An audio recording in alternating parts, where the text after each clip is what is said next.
Crear un código personal no es una tarea demasiado complicada.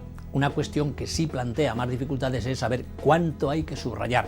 Se debe subrayar la información relevante y para conocerla, antes de hacer marcas en el texto, es necesaria una lectura atenta y reflexiva del mismo.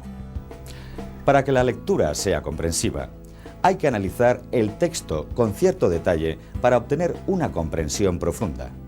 Tras esta lectura, se pueden detectar las ideas principales, las secundarias y los detalles. Si en el texto aparecen ideas o conceptos desconocidos o poco explicados, es necesario consultar otras obras para aclarar las dudas y conocerlos mejor. Una vez realizada la lectura, se puede empezar a subrayar teniendo en cuenta ciertas normas. No se subrayan renglones o párrafos completos, sino palabras clave que son las que transmiten la información. Se prescinde, por tanto, de artículos, preposiciones, conjunciones o perífrasis que no sean esenciales para entender el texto. Las palabras clave suelen ser nombres, conceptos, lugares, teorías, personas, etc. También lo son las fechas, fórmulas o equivalencias.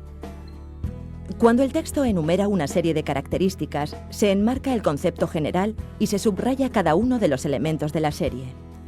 En el texto, el aparato respiratorio está formado por las fosas nasales, la laringe, la tráquea y los pulmones. Se subrayan las palabras aparato respiratorio, fosas nasales, laringe, tráquea y pulmones. Para resaltar el concepto general, se puede utilizar un recuadro. Si se trata de una comparación entre las características de distintos conceptos, se subrayan estos y sus similitudes y diferencias. En el texto, los pueblos nómadas se dedicaban fundamentalmente a la ganadería, mientras que los sedentarios eran agricultores. Se resaltan con recuadros los conceptos nómadas y sedentarios, y se subrayan las palabras ganadería y agricultura, una de las características que les hace diferentes.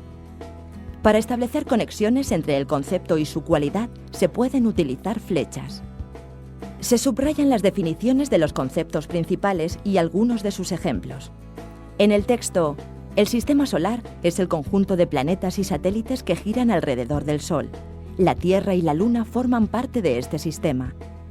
Se subraya el concepto y su definición, y las palabras Tierra y Luna, que son algunos ejemplos de sus componentes.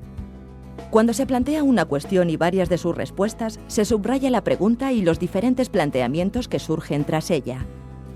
En el texto, ante la cuestión de qué pasó con los dinosaurios, algunos creen que desaparecieron por los cambios climáticos y otros que como consecuencia de una lluvia de meteoritos.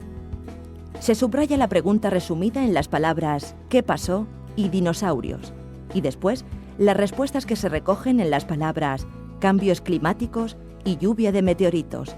Para indicar que son dos respuestas diferentes, se pueden utilizar números. Cuando se explica un suceso atendiendo a sus causas y sus efectos, se subrayan ambos componentes.